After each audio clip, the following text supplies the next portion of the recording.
We wish we could win a football match. We wish we could win a football match. We wish we could win a football match. That, apparently, from what I've heard, is the lyrics to the Manchester City Christmas choir, right? So please think about they're teaming up with the Salvation Army. Yeah, they need saving. Yeah, because right now they're sinking. They're falling away like a lead balloon. So spare a penny, a pound, a shilling, a dime for Manchester City in need, and give a Manchester City fan a hug. I'm sorry, I mean Chelsea or former Chelsea fan a hug, because they're gonna need it this Christmas. It's a lonely place, being in a position where your team could not buy a win as hard as they try. But Rich coming from a United fan that lost midweek. But at least with this weekend, it's Manchester United at home in the league. It's against Bournemouth. Funnily enough, they're above us in the league. They are. They're much higher up the table. Much higher up the table. Let's have a look at where they are. Currently in eighth place. Eighth place, 25 points plus 3 goal difference. Well, we could leapfrog them. We could do it. All we gotta do is win our game tomorrow. That's all we gotta do. All we gotta do. Just win our game tomorrow. 2 goals at least, and we will be ahead of Bournemouth up into as high as 8th position should Tottenham and Fulham fail to pick up points tomorrow. So, yeah, big ups, Fuzzy. Big ups to Stephanie Griffith in the chat. How is you doing? Hope we're feeling okay after, slipping out of the Carabao Cup. To be honest, I'm not even all that bothered about it anymore. Like it's just like it is what it is. Like it makes me realize that with the project that we got at the club, the sort of project we got at the club, it feels really shitty to encounter shortcomings and failures on this long-winded journey to get to a successful place. But ultimately, we have to endure these moments of pain. We have to ride out the storm and stay afloat in the choppy seas and come out the other side.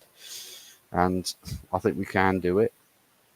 I think there's a lot of rivals that are probably hoping that it crashes and burns, but yeah, I think I wouldn't say that to be fair, when we have lost games, usually at times we see ourselves go into the next game, a bit shaky, a bit lack of or devoid of confidence, and people are just sort of like feeling, oh no, we lost last game, we might lose this game. It really doesn't feel like that. It really just does. It just feels like we're going to go into the next game, and we're going to just keep doing our thing. So keep doing our thing. If we win, that brings the mood up a little bit, and everyone just feels better, feels happier. But yeah, one thing that we need to make sure that we're doing in the league, however, is picking up some points, because we're no longer in that sort of luxury place where everyone's sort of within like a 3 to 4 point range now. They are drifting away. They're now 6 points. Aston Villa 6 points in 5th place on 28 points. We're on 22 yet to play a game. So I would like to see us close that gap to 3 points. I do want to see us do some good things tomorrow. Settle for a scrappy win. Just got to win tomorrow. Yeah, I think just getting points on the board, that's going to be it's going to be important, pivotal. We definitely need those points. Amarin wasn't bothered about Cowbell Cup with that team selection. That's true. He did not rotate that team or manage that team with the idea that he really wanted to win a Cowbell Cup. I think he's just focused on trying to get the league form up to standards, because that's ultimately going to be the telltale sign in the long run, is how successful a team we are in the league. No Onana, no Delict, no Maguire, no, and Ahmad Aminu on the bench. Mm-hmm. We'll be a different team tomorrow. We'll be a stronger team. I think Xerxes got to start. He has to start. Ahmad's got to start. Um, I think Malacia. We need to see Malacia get more minutes on the left wing back position. Stick Maguire in the central. Do you know what? I would like to see Delict, Maguire, Yoro. I would. I'd like to see those three get given a game. I feel like Lissandro Martinez midweek, that was one of the worst performances I've seen. That is probably his worst performance by a landslide in a Man United shirt. And honestly, it pissed me off so much, because it's like, you gave the game away. You gave it away. Like, you hand delivered it. Like, your side career may as well be a Domino's pizza delivery driver, or a Just Eat delivery driver, or a Deliveroo delivery driver, because the way you delivered that to the opposition, damn. Shame that them attackers didn't tip you. They might as well have tipped you, giving you a £5 tip. Thank you for the service. Pristine service, first class. And then, right wing back, there's a choice. Mazraoui or Anthony. I think Anthony in the right-sided 10 position yesterday was probably not a fantastic move, because he's not really a player with end product. But he does link up with the players that play closer to him on the pitch. So I'm not necessarily against seeing Anthony getting the nod for a right wing-back position, but obviously you're not really going to bench Mazraoui if he's fit and available. And seeing this here, Delon needs a rest. He needs a rest, but are we starting to see Amorim, going with a Portuguese contingent because he believes he can trust that the most? Bruno starting game after game in the 10 position, which is not his position. He's not a good number 10. Play him in the 8. Play him in the 8, where he's facing the goal. He's got the attack happening ahead of him, and he's got a bit more time to pick the delivery. Right? That's what he needs to do, because where he is in the 10 is he's receiving the ball in cramped spaces. He's got bags of cement for feet. He rushes himself too much, and then ultimately cocks up the link-up play. Doesn't hold on to the ball. Is not strong enough. Can't turn. Can't carry the ball under pressure. Put him in a position where he's going to have more time on the ball in possession. The number 8 tends to be a more favourable feat in that regard. But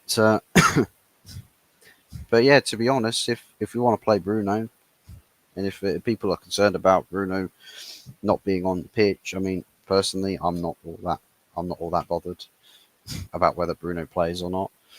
But if you're going to play him in that midfield next to someone who breaks up the play, who's very strong defensively, Manuel Ugarte. Either that, or you can bench Bruno, play Eriksen in that position again, sub Bruno on into the 8, later on in the game, or better yet, start Bruno in the 8, sub off, bring Ericsson on in that position, so he can help stretch the play by connecting players in the attack on transitions late in the game. There's a plan there. There's an option there. The left-sided 10 is a bit of a problem. It's a little bit of a problem. Who plays in the left-sided 10?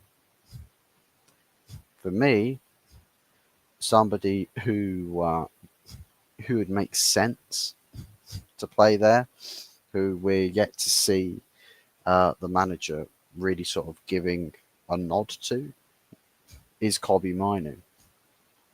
I would like to see him be given a shot in the 10 position to see what he can make of it. You know, he's had experience in his footballing career, his youth days, where he played more advanced up the pitch. So I don't see why we shouldn't give him a run out in that position. I mean, it's not going to hurt us any more than it would do if we were playing Mainoo in the 6 or Mainoo in the 8 and Fernandes in the 10. So it can't be any worse. So I'd give that a shot.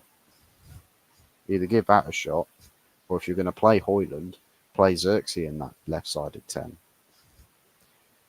You know, I think there are options there, and it makes me wonder as well that people are looking at the January transfer window saying we need a striker, we need a striker, we need a striker. I agree, we do need a striker. We do need a striker, like a top quality striker.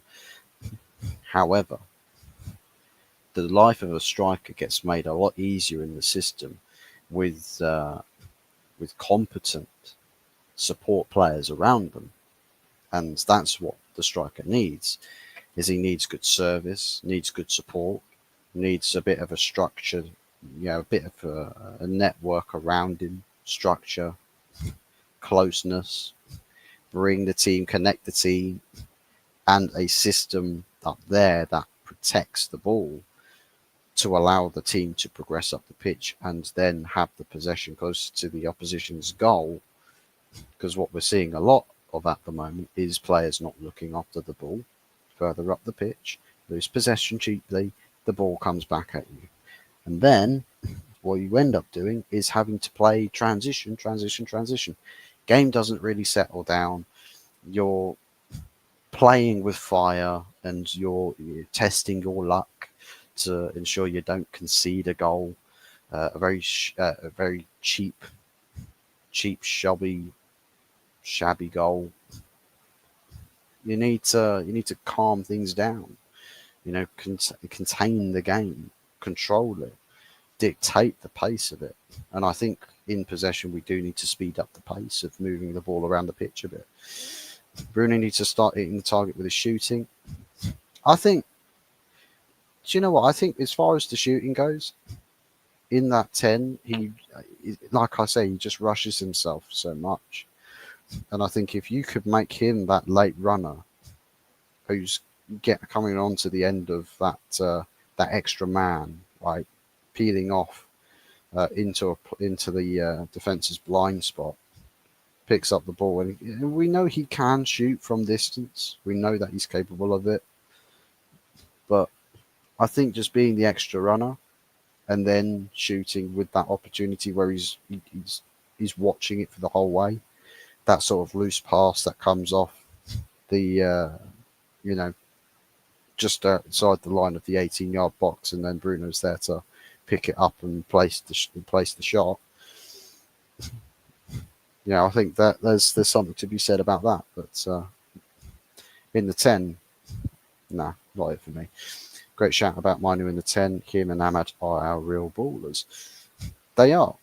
They keep things unpredictable up top, so it's tougher to play against them.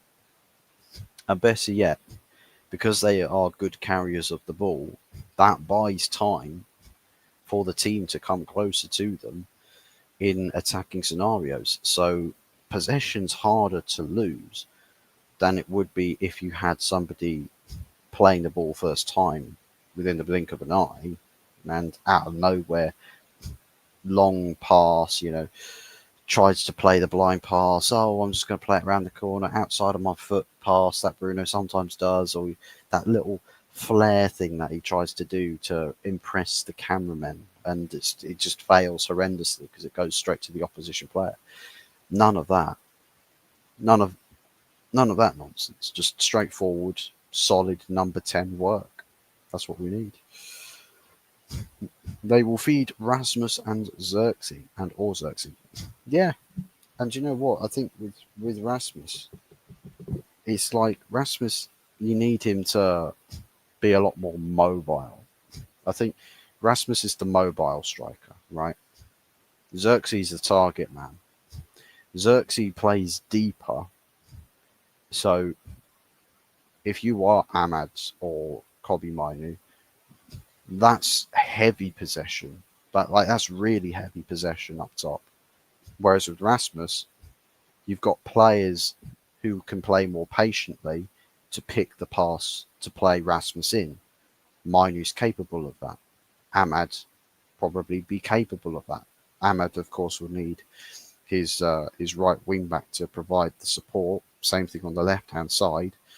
Create the space, stretch the play out a bit, open up the channels. So your ball's going to have a lot more. It's a lot easier to positionally play that ball into the right area and get the weight of it right, the execution right. And then I think Rasmus needs to improve his thinking, his intellect on the pitch.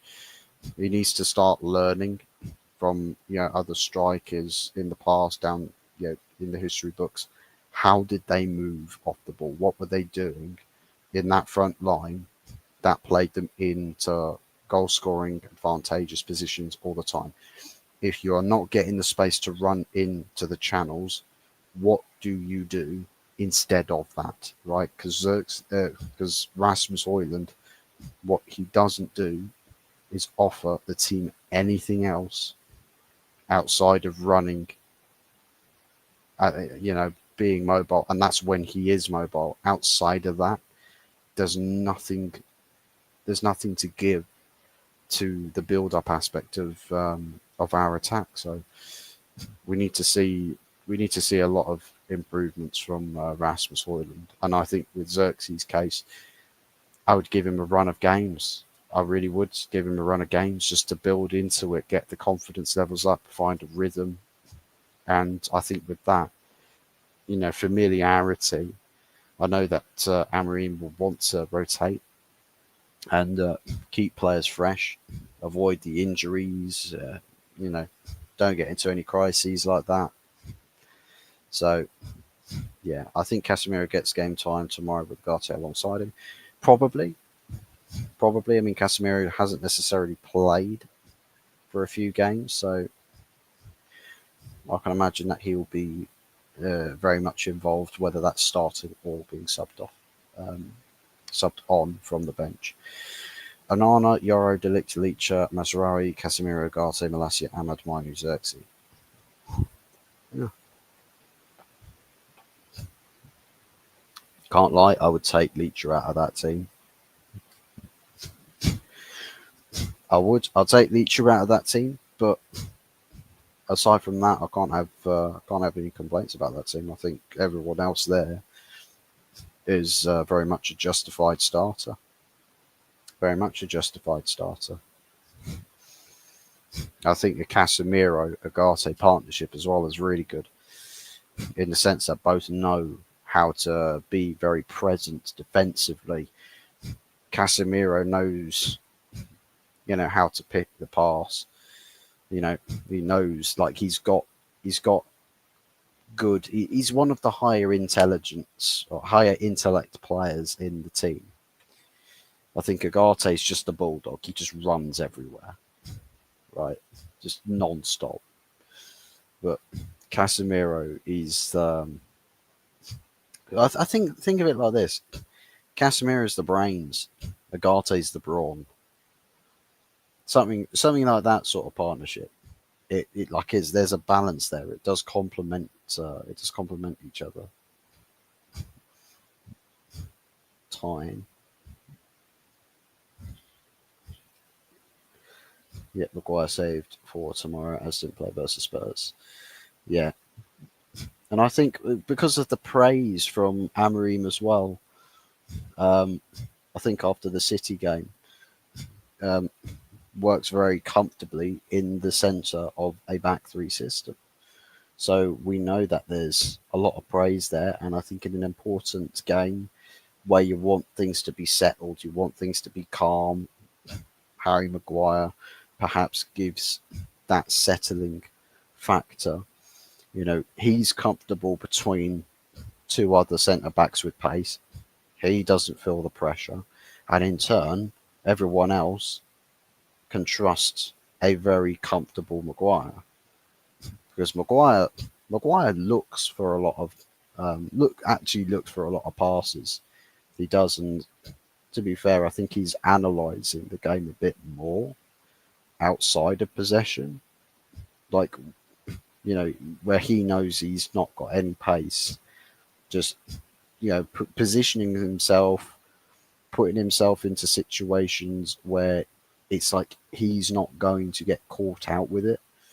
So stepping up at the right moment, you know, pushing into the challenge at the right moment, backing off to occupy space in the right moments, and just improving the smarts of a centre back in that situation. I genuinely think that as long as the choice of defenders either side of him is good, yeah, I think there's something to be said about that. Definitely. Gotta go, buddy. Great chatting as usual. Thank you for tuning in, Stephanie. It's always a pleasure having you here, and hope all goes well with you. Big ups to you. Thanks for tuning in. But yeah, but if I was to go with a team minus Leacher, move Delict over to the left, bring Maguire into the centre, I think that would be a solid team. I do. I think that would be a solid team. Got Malacia for crosses, Mazraoui as well. Some good outlet there. Casemiro and Agate. If the game gets a bit choppy, they can shut it down. Especially if the midfield becomes a bit more of a difficulty, they can just drop in, occupy, and get the ball under control. Play it around a bit and just take the game away from Bournemouth. Because the Bournemouth manager, who's very, very much depicted the difference between a Ten Hag United and a Amorim United, already analysed that the Amorim's United is a much more possession orientated team. It's going to be difficult, probably a lot more difficult for Bournemouth playing against a possession based team than a team that gives up lots of chances. Of course, it is, but for us, the biggest question mark is that front line. The team selection needs to be right for me. It has to be the right team selection if we are going to see us beating Bournemouth tomorrow. So, Ravi, Big Harry, big up, man. Big ups to you. How we doing? Hope all is well. We feeling good about tomorrow, mate. Playing away to Tottenham.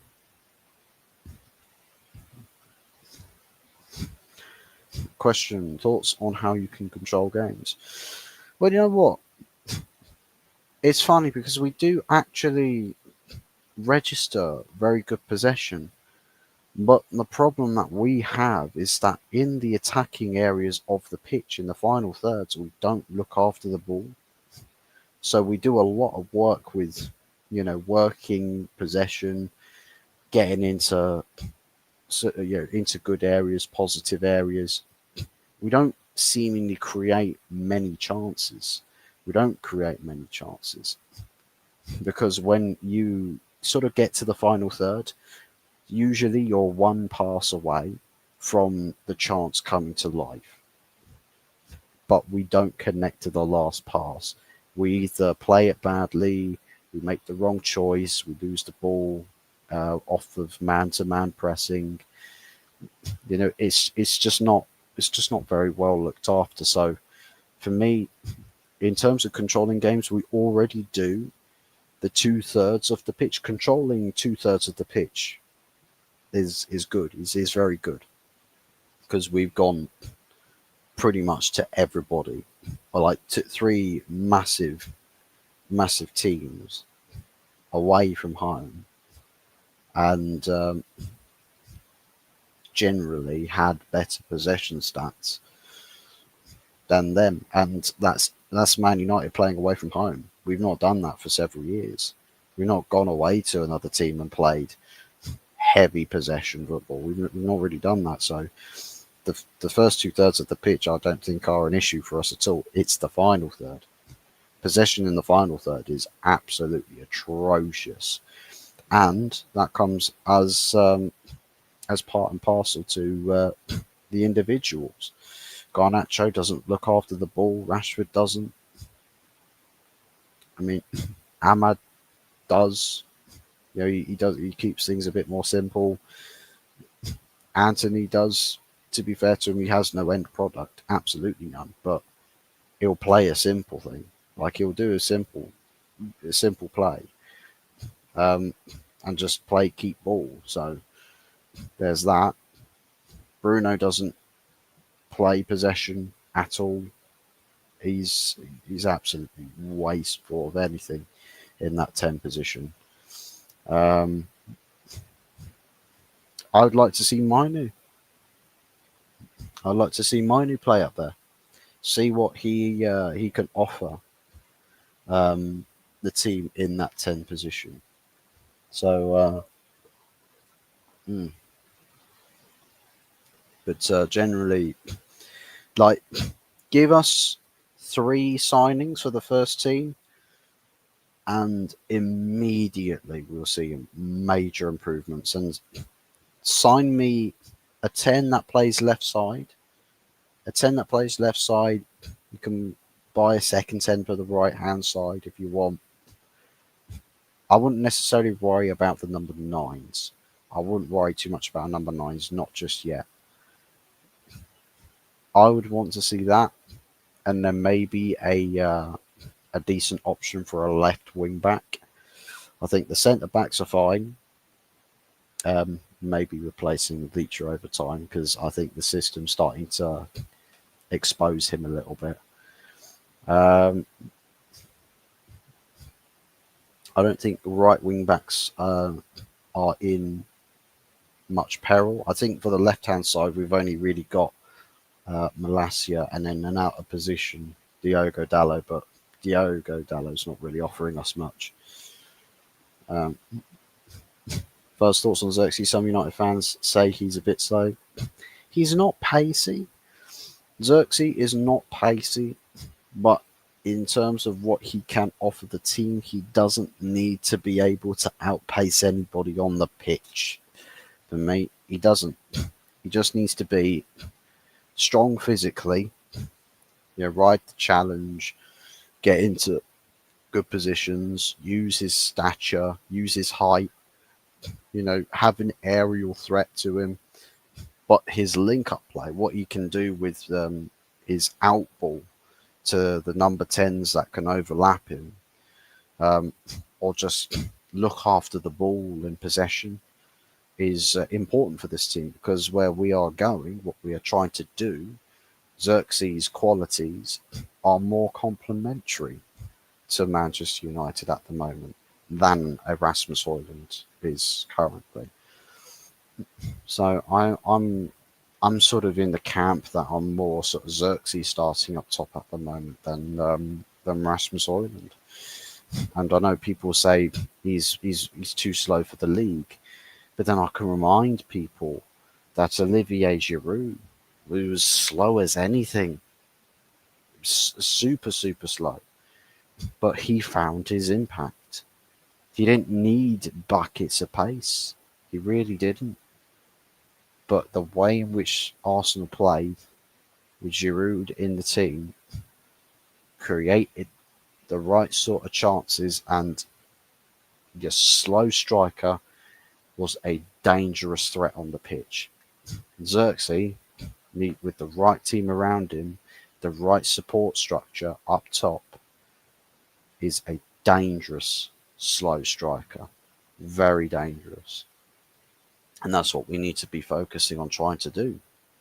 Try to get the best out of Xerxes, and in turn, then Xerxes helps get the best out of the two tens. We need players that are not so selfish. I think the number 10s are not the players to be selfish. The number 9s should be the selfish player. That's where I'm at. It should be the number 9s. It should be Xerxes and Højlund being selfish in front of goal, rather than somebody cutting inside trying to shoot from 20, 30 yards, like a Garnacho would be doing, like an Anthony would be doing, like a Bruno does, like a Rashford would be doing. You need players that can bring the ball closer to goal and really let the striker, get into really strong positions, and where he be set up to scoring goals, he does the same for his teammates. The two-way street, the gentleman's handshake. You scratch my back, I'll scratch yours. I think we can make that sort of that feeling up top with very specific selection. I don't think it's necessarily going to work with other players in that configurement. But yeah, I'm hoping that in January we will see. I'd like to see us bring a number 10 in. I know we're looking at left wing backs at the moment, but yeah, man.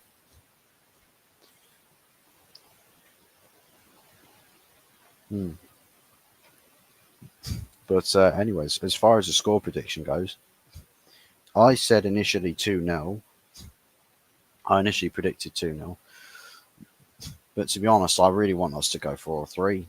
Go for a 3-0. Go for a genuinely go for a statement victory. Because I think this team, the squad needs it. And I feel like owe it to the fans at the moment. I do. I just feel like we're making things too hard, where you're doing the hard work in a simple manner, but the easy work in an impossible manner. It's like you do the hard work and then you get to the easy part where it's just put it in the back of the net, that extra pass, that last pass, happy days, convert a chance. But that's the easy part is the mission impossible. So I'd like to see us conquer that. I'd like to see a good team selection that really prioritizes a very fluid team, great with possession, and very clinical with its chances. And I think that team has the likes of Xerxes, Ahmad, and for me, I believe we can do that with Mainu in the 10. I wouldn't play Bruno there. I would play Mainu there. If you want to play Bruno, I'm not against Bruno playing, but it has to be in the 8, not in the 10. Chilling man, not confident, should turn up. Well, put it this way, Ravi. A dusted, rotated Man United team put 3 past Big Ange's best possible 11 on the night. And if that team doesn't change, all you got to do is have no bozo moments and you will be sweet. Literally zero bozo moments, and you walk out of that game comfortable victors, comfortable. And they were really sloppy in that game as well. You know, Fraser Forster's looking a bit shaky, so you can exploit that. You know, Darwin Nunes press like no, like press the goalkeeper like there's no tomorrow. Salah press high with the striker. Whoever plays out on that left hand side, whether it's Gakpo or Diaz. I don't know. Do you actually have Diaz available? Yeah, you've got Diaz and Jota available. So there's a huge array of attacking talent that you can utilize. So yeah, man, you can really get something done there. But anyways, guys, let me know what you folks think about the game in the comment section below. What your thoughts, your feelings, your predictions. Um, who you think's going to feature on the team sheet? Who you think's going to be on the score sheet? Um, and ultimately where we're going to go from here. Um, is Martinez going to start? Probably. I hope not. I hope not. I think there's a better back three to play, especially off the back of a really, really disastrous performance from Martinez. Really disastrous. And I'm sorry, you don't have a game that bad, and then just play in a must-win game a matter of 2-3 days later. I wouldn't do it. I would just say, I would say to him, like, you're not going to be playing today because I've got to keep the rotation going, right? I've got, I think there's a better back three here. It's more balanced, that I think is more adept to what Bournemouth are going to do. Rather than the truth of the matter is that you absolutely cocked that result up midweek, and this is your punishment. That's how I would manage it. Obviously, it's probably why I'm not a manager, but still, that's how I would. That's how I would go about dealing with it. Because I'm sorry, you know, losing has consequences in football. Mistakes have consequences in football, and it's as simple as that. That is simply the way the cookie crumbles. Anyways, guys, enjoy the rest of your Saturday night.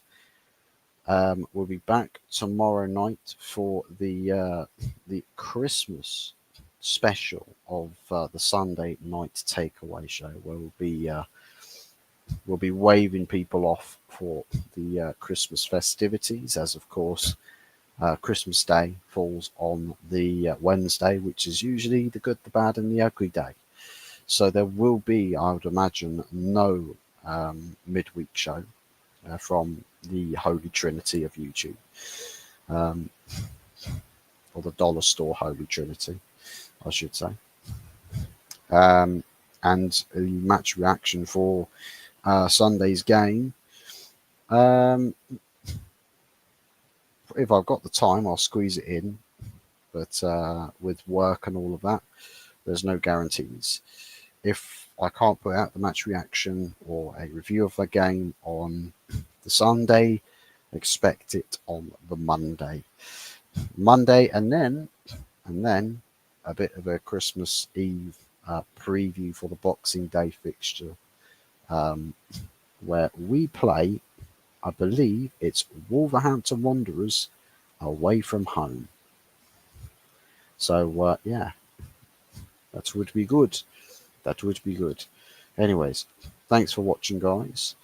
Who's that keeper played versus Spurs? Don't know much about him. Altai Bain did. Literally, the guy's.